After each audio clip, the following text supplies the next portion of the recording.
बिस्मिल्लाहिर्रहमानिर्रहीम। अस्सलाम वालेकुम। आज का जो हमारा टॉपिक है, आज हम आपको बताएंगे कि पॉलिटिकल इंजीनियरिंग क्या है। आपने बहुत सारे वर्ड सुने होंगे जो सियासतदान हैं, कौमी असम्बली में, इंटरनेशनल लेवल पर भी ये वर्ड बहुत वायरल होता रहता है इलेक्शन के दिनों में कि पॉलिटिकल इंजीनियरिंग क्या है। आपने सुना होगा कि electrical engineering, civil engineering, mechanical. तो आपके जहन में ये ज़रूर क्वेश्चन होगा कि ये पॉलिटिकल इंजीनियरिंग क्या है। ये कोई सीमेंट बजरी डाल के जो है वो बनाते हैं कोई पॉलिटिकल इंजीनियरिंग। तो पॉलिटिकल इंजीनियरिंग ये है बेसिकली कि इलेक्शन को मैनेज करना, इलेक्शन को इस तरह मैनेज करना कि रिग का पता भी ना चले और इलेक्शन रिग हो जाए। आज आपके सामने मैं कुछ पॉइंट्स रखूँगा और उम्मीद करूँगा कि आपको समझ आ जाएगा कि पॉलिटिकल इंजीनियरिंग कैसे की जाती है, इसमें कौन कौन से फैक्टर इन्वॉल्व होते हैं, या किस तरह एक रूलिंग पार्टी को गिरा के एक नई पार्टी को उभारा जाता है, या उसको विन कराया जाता है, या उसको मैंडेट दिया जाता है। तो फर्स्ट ऑफ ऑल पहला जो उसका फैक्टर है कि वो मीडिया कैंपेन की जाती है। मीन्स के जो रूलिंग पार्टी है उसको दबाया जाता है, जिस पार्टी को उभारना होता है उसके हक के अंदर मीडिया कैंपेन की जाती है, उसके लीडर को पजीराई दी जाती है, उसके तमाम जो उसके लोग हैं, उसके वर्किंग है, उसके जो रिफॉर्म्स हैं, या उसने जो जो काम किए हैं उसको बढ़ा चढ़ा कर दिया जाता है लोगों का, क्योंकि ज़्यादा इंटरेक्शन मीडिया के साथ होता है। तो मीडिया मैनेजमेंट की जाती है फर्स्ट ऑफ ऑल कि पॉपुलर करने के लिए।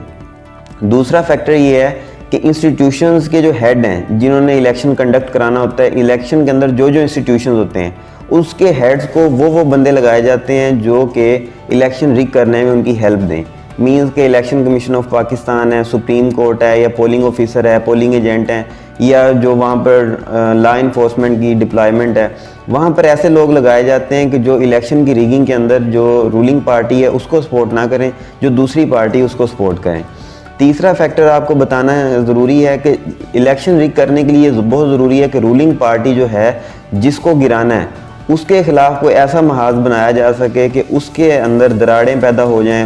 उसमें बहुत सारे हो सकते हैं काम, जैसे कि उसकी लीडरशिप को जो है वो नाअहल कर देना, जैसे नवाज शरीफ को किया गया, या उसके ख़िलाफ़ उनके स्कैंडल्स उभारने, मीडिया पर लेके आने, उनकी कैंपेन के अंदर कुछ ऐसी चीज़ें करनी जैसे कि वो नवाज शरीफ को जूता पड़ गया, या इस किस्म की कुछ एक्टिविटीज़ की जाती हैं कि जो लीडर है उसको भी डिस्टेबलाइज कर दिया जाता है, और पार्टी के ऑलरेडी इतने स्कैंडल्स बना के लोगों के अंदर जो है उसका जो लोग उसके ऊपर बिलीव करते हैं या उस पार्टी को जितवाने की कोशिश करते हैं, उस चीज़ को कम किया जाता है।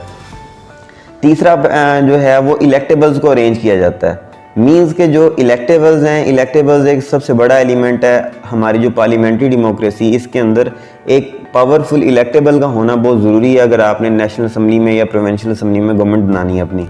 तो इलेक्टेबल को कैसे मैनेज किया जाता है? रूलिंग पार्टी के जो ऐसे रहनुमा जो मींस के इलेक्शन कभी नहीं हारते, ऐसे ऐसे ताकतवर लोग जो अरसा दराज से, यानी कि पिछले 5 साल, 10 साल से, 11 साल से उस इलेक्शन को विन करना जानते हैं, या जो हल्के की सियासत है उसको करना जानते हैं, कि वो विन करना जानते हैं, उनको मैनेजमेंट की जाती है कि जो रूलिंग पार्टी है उससे निकाल के उस पार्टी में डाला जाता है उनको, कि उस पार्टी के अंदर वो ताकि विन करें, उस पार्टी के प्लेटफॉर्म से टिकट लें, इलेक्शन विन करें और आके उनको गवर्नमेंट फॉर्मुलेशन में मदद करें। रूलिंग पार्टी से फॉरवर्ड ब्लॉक बनाया जाता है। रूलिंग पार्टी से फॉरवर्ड ब्लॉक मींस के जो रूलिंग पार्टी है उसके अंदर फॉरवर्ड ब्लॉक बना के जो उसके मेन लोग हैं उसको कमज़ोर किया जाता है। अब एक कैंडिडेट है उस हलके के अंदर, उस पार्टी जिस पार्टी को जितवाना है उसका स्ट्रॉन्ग नहीं है, अगर दूसरी पार्टी का कैंडिडेट वहाँ पर स्ट्रॉन्ग है तो उसको जो है अपनी तरफ लेके और इलेक्शन को उस हलके के अंदर विन किया जाता है। जैसे कि ये 2018 के जो इलेक्शन में ये जनूबी पंजाब वाला फॉरवर्ड ब्लॉक बनाया गया था, इसमें अमूमन वो लोग थे जो अरसा दराज से इलेक्शन लड़ते आ रहे हैं और इनके मुकाबले में जो भी कैंडिडेट्स खड़े होते हैं वो हार जाते हैं अमूमन। तो उन्होंने बजाय इसके कि इन कैंडिडेट्स को कैसा हराया जाए, उस कैंडिडेट्स को ही अपनी पार्टी के अंदर ले लिया ताकि वो उनकी जो पार्टी फॉर्मुलेशन है या जो गवर्नमेंट फॉर्मुलेशन है उसके अंदर हेल्पफुल हों। उसके बाद आ जाता है कॉन्स्टिट्यूंसी पॉलिटिक्स। मींस के जैसे अब केपी है या हमारा सिंध है या पंजाब है, तो इस किस्म के हर सूबे की जो है कॉन्स्टिट्यूंसी पॉलिटिक्स वो बहुत डिफरेंट होती है। बाकी मुल्कों में भी हर जितने भी जहाँ पर भी पार्लियामेंट्री डेमोक्रेसी है उसके अंदर जो है ना कॉन्स्टिट्यूंसी पॉलिटिक्स बहुत अहम यानी कि किरदार अदा करती है। कॉन्स्टिट्यूंसी पॉलिटिक्स के अंदर सबसे मेन जो चीज़ है वो यही है कि कॉन्स्टिट्यूंसी को ऐसा मैनेज किया जाता है जिस पार्टी को इक़्तिदार में लाना है उस पार्टी को विन कराया जाए। अब उसके अंदर बहुत सारे लॉजिक हैं कि ये कैसे होगा कि वो उसी पार्टी का ही कैंडिडेट जीतेगा।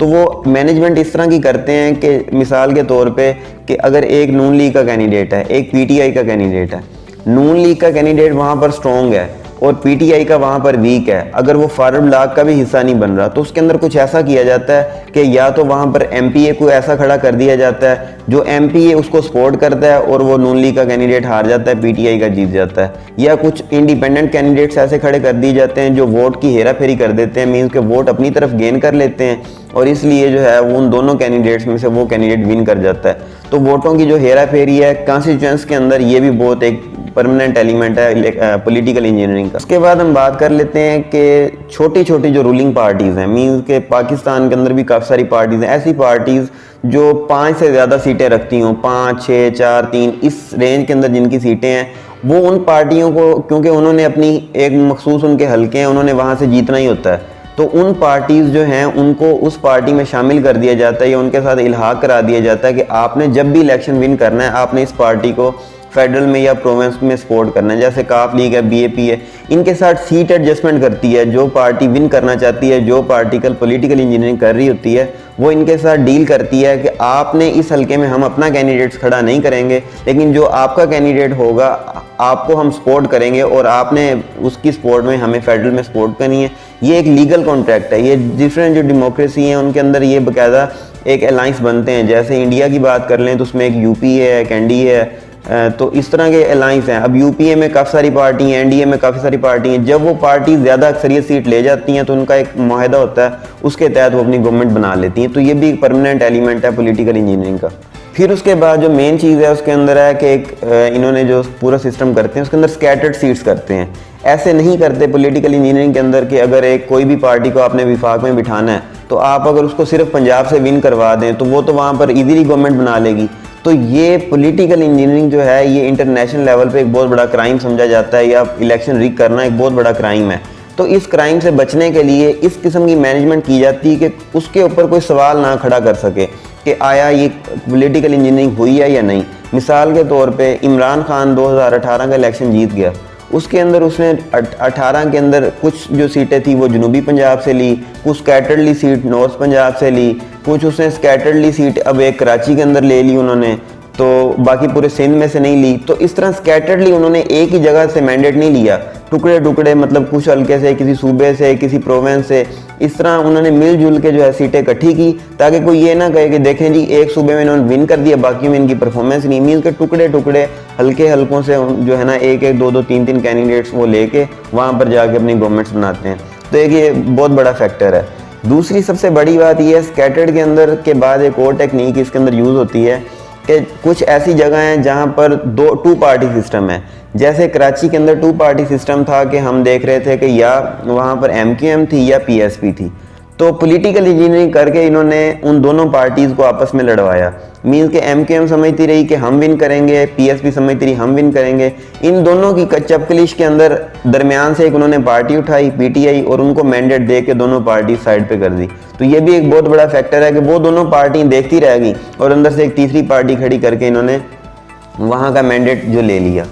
फिर उसके बाद जो है इंडिपेंडेंट्स कैंडिडेट्स, कुछ ऐसी भी होती हैं पार्टीज। अब एक पार्टी है वो मर मर के जो है वो विन कर रही है इलेक्शन, इतना इलेक्शन मैनेज करने के बाद, तो वहाँ पर कुछ ऐसा करते हैं कि जो फॉरवर्ड ब्लॉक्स नहीं बनाते। कुछ अब रूलिंग पार्टी से मिसाल के तौर पे 20 या 25 लोगों को ले लिया गया, उनका फॉरवर्ड ब्लॉक बना के डायरेक्टली इंसर्ट कर दिया गया जिस पार्टी को इक़्तिदार में लाना है। अब दूसरी जो चीज़ है उसी पार्टी में से ही जो तगड़े तगड़े लोग हैं जो मतलब इलेक्शन लड़ सकते हैं या जिनकी कैपेबिलिटी है, उनको फॉरवर्ड ब्लॉक में शामिल नहीं करेगा। फिर ये भी बात हाईलाइट हो जाएगी, देखें जी ऐसा क्या था इस पार्टी के अंदर कि रूलिंग पार्टी को ये सारे छोड़ के उस पार्टी को ज्वाइन कर रहे हैं। तो कुछ इंडिपेंडेंट्स कैंडिडेट्स को वो उस पार्टी से तोड़ के इंडिपेंडेंट इलेक्शन लड़वाया जाता है। उन्होंने तो जीतना जीतना होता है। अवाम की नज़र में लोग कॉन्स्टिट्यूंसी पॉलिटिक्स को देख ही नहीं रहे होते। लोग ये देख रहे होते हैं कि शायद ये इंडिपेंडेंट्स कैंडिडेट्स हैं। लोग ये भूल जाते हैं कि ये जो इंडिपेंडेंट्स कैंडिडेट्स हैं ये ऑलमोस्ट 90 से 95% रूलिंग पार्टी से ताल्लुक़ रखते होते हैं। वो इंडिपेंडेंट लड़के, एक तो उनको ये फ़ायदा होता है कि कल को अगर पॉलिटिकल इंजीनियरिंग कामयाब नहीं होती तो हम अपनी रूलिंग पार्टी में ही चले जाएंगे, अदरवाइज हम दूसरी पार्टी को ज्वाइन करके उसकी हेल्प से हम आगे आ जाएंगे। तो ये एक पूरा प्रोसीजर है स्टेप वाइज के कैसे पॉलिटिकल इंजीनियरिंग कंडक्ट की जाती है। बहुत सारे जो थे पार्लियामेंटेरियन जब इलेक्शन हुआ, ये आज तक भी कहते हैं कि पॉलिटिकल इंजीनियरिंग के थ्रू कुछ पार्टीज पाकिस्तान में रूल करती है और पॉलिटिकल इंजीनियरिंग जो है इस्टेब्लिशमेंट की मदद के बगैर नहीं हो सकती। इसको इतने लार्ज स्केल पर रिग करना या इलेक्शन की मैनेज करना ये आम बंदे का काम ही नहीं है। अगर एक देखें रूलिंग पार्टी के पास सारा मैंडेट है तो जो पार्टी इक़्तिदार में आना चाहती है वो तो ये सब नहीं कर सकती। तो इसके पीछे एस्टेब्लिशमेंट जो होती है वो सारे इस किस्म के मामलात को डील करती है और इलेक्शन को मैनेज करके और फिर उस पार्टी को इक़्तिदार में लाती है। और बदकिस्मती से पाकिस्तान जब से बना है ये पॉलिटिकल इंजीनियरिंग जो है बहुत आम है और हर इलेक्शन में ज़रूर होती है। वीडियो को एंड तक देखने का शुक्रिया। उम्मीद करता हूँ वीडियो बहुत पसंद आई होगी आपको। पसंद आने की सूरत में लाइक और शेयर ज़रूर करें और हमारा चैनल सब्सक्राइब ज़रूर करें। शुक्रिया।